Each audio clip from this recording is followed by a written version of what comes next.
Segmen kita jumpa lagi dalam subjek asas sains komputer untuk tingkatan 2. Okey, untuk tajuk seterusnya kita masuk kepada 2.0 algoritma. Okey, untuk hari ini kita akan tengok 2.11 struktur kawalan pilihan bersarang.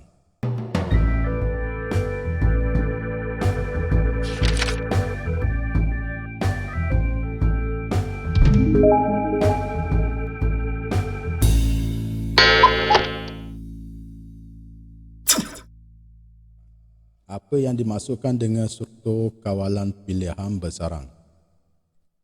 Okey, dia merupakan satu struktur kawalan yang terbenam dalam satu struktur kawalan yang lain. Okey, maksudnya dia ada dua. Okey. Dalam satu struktur kawalan, dia ada lagi dalam tu satu struktur kawalan yang lain. Maksudnya dalam struktur kawalan ada struktur kawalan. Dia ada dua dalam tu. Jadi struktur kawalan yang pertama akan menyebabkan struktur kawalan kedua yang terbenam bermula. Okey, maksudnya dia akan buat dulu, okey, untuk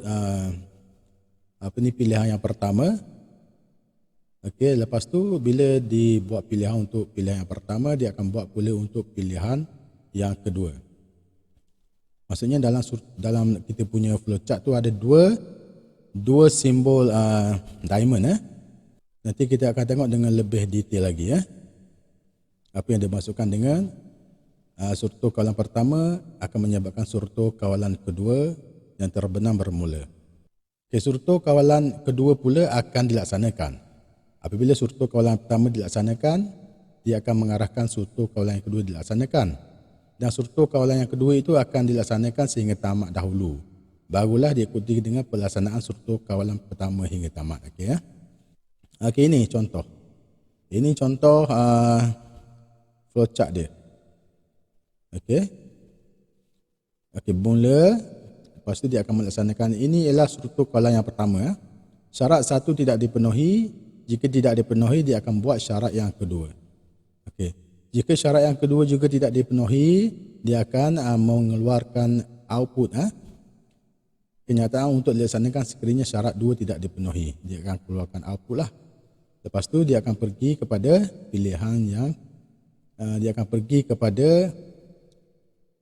pilihan kawalan yang pertama tadi, ya, untuk pergi tamat. Yang ini pun sama.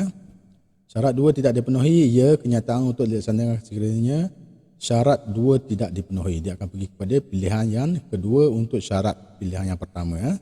Nanti kita akan tengok contoh-contohnya. Okey, itu sedikit penerangan berkenaan dengan struktur kawalan pilihan bersarang. Apa yang dimaksudkan dengan struktur kawalan pilihan bersarang. Okey, contoh yang pertama. Okey, mencari kit lapis Sarawak.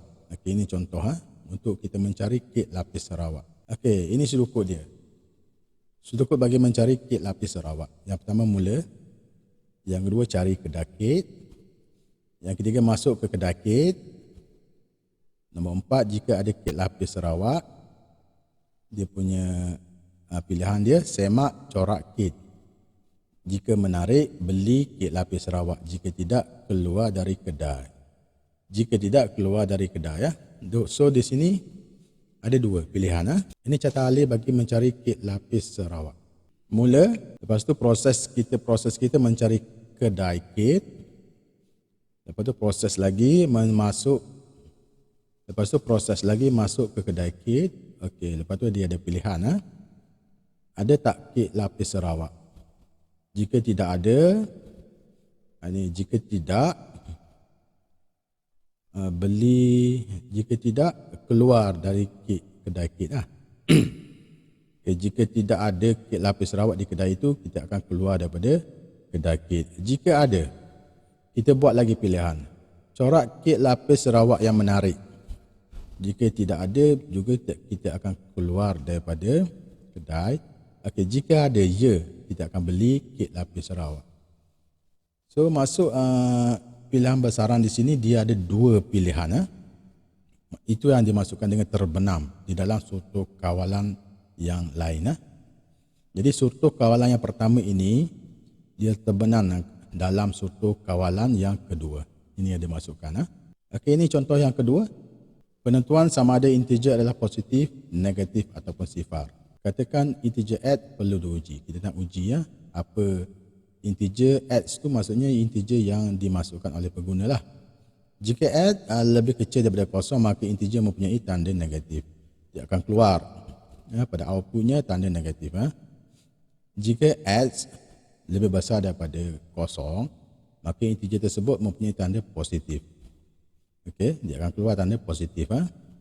Jika x sama dengan kosong, maka integer ialah kosong. Ini dia punya masalah untuk penentuan sama ada integer adalah positif, negatif ataupun sifar. Okey, ini sudut kod dia.